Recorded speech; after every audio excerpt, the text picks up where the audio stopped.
Hi friends, it's me മെൻ. Welcome to our channel. അപ്പോൾ നമുക്കിന്നൊരു വൺ ഡേ ട്രിപ്പായാലോ. നെട്ടയിലേക്കാണ് ഇന്നത്തെ യാത്ര. തലസ്ഥാന നഗരിയായ തിരുവനന്തപുരം സെൻറ്ററിൽ നിന്നും 50 കിലോമീറ്റർ അകലെ തമിഴ്നാട് കേരള ബോർഡറിൽ ആണ് നെട്ട സ്ഥിതി ചെയ്യുന്നത്. നെട്ടയിലേക്ക് പോകാൻ ഒരുപാട് വരികളുണ്ട്, പക്ഷേ ഞങ്ങൾ കാട്ടാക്കട വരിയാണ് തിരഞ്ഞെടുത്തത്. ഇപ്പോൾ കണ്ട കാഴ്ച ഗ്രാമത്തിൻ്റെ ഭംഗി കാണിച്ചു തുടങ്ങി.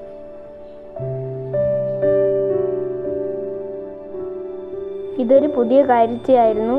ഒരു പഴയ തൊട്ടിപ്പാലമാണ്. നെയ്യാർ ഡാമിലെ ജലം ജലസേചനത്തിനായി ഇതുവഴി ഒഴുക്കിവിടുന്നു. ഇപ്പോൾ ഞങ്ങൾ സ്റ്റേറ്റ് ഹൈവേ 3 കൂടെ സഞ്ചരിച്ചുകൊണ്ടിരിക്കുകയാണ്.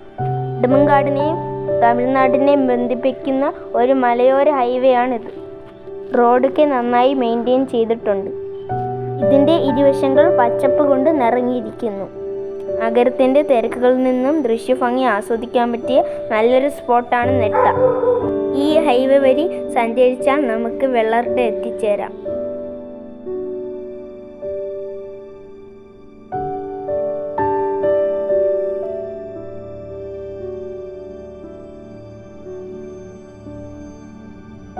ഹായ് ഗൈസ്, അപ്പം നമ്മൾ വെള്ളർടെ ജംഗ്ഷൻ എത്തിയിട്ടുണ്ടേ. ഇവിടെ നിന്ന് ഇടത്തോട്ട് തിരിഞ്ഞാണ് നെട്ടയിലോട്ട് പോകേണ്ടത്. ആയതിനാൽ ഞങ്ങൾ അക്ഷയ ബാത്റൂം എന്ന് പറയുന്ന ഫേമസ് ഹോട്ടലിൽ കയറി ഭക്ഷണം കഴിച്ചു. നല്ല ടേസ്റ്റ് ഉണ്ടായിരുന്നു ഫുഡിന്, പിന്നെ അഫോർഡബിളും ആയിരുന്നു. അതിനുശേഷം നമ്മൾ സ്പോട്ട് എത്താറായിട്ടുണ്ട്. നമ്മൾ കുറച്ചും കൂടെ മുന്നോട്ട് പോയാൽ മതി. ഗൈസ്, ഇതാണ് നെട്ട റിവർ. വെള്ളർഡയിൽ നിന്നും തൃപ്പരപ്പിലോട്ട് പോകുന്ന ഒരു വരിയരികിലുള്ള ഒരു റിവറാണ് നെട്ട റിവർ.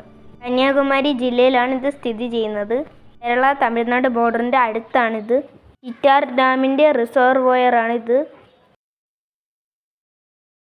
ചിറ്റാർ ഡാം അല്ലെങ്കിൽ ശിവലോകം ഡാം എന്നിവ പേരിൽ ഈ ഡാമിനെ അറിയപ്പെടുന്നു. ഇവിടെ റോഡരികിൽ ഒരുപാട് ഹോട്ടൽസ് കാണാം. ഫുഡ് എക്സ്പ്ലോർ ചെയ്യാൻ പറ്റിയ നല്ലൊരു സ്ഥലമാണിത്.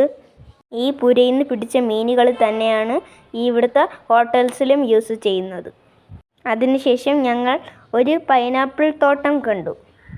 ഇവിടെ പൈനാപ്പിൾ കൃഷിയാണ് കൂടുതലായിട്ട് കാണപ്പെടുന്നത്.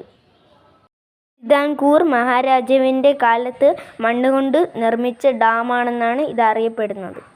ഈ റിസർവോയറിൻ്റെ മേളിലായി മലനിരകൾ കാണപ്പെടുന്നു.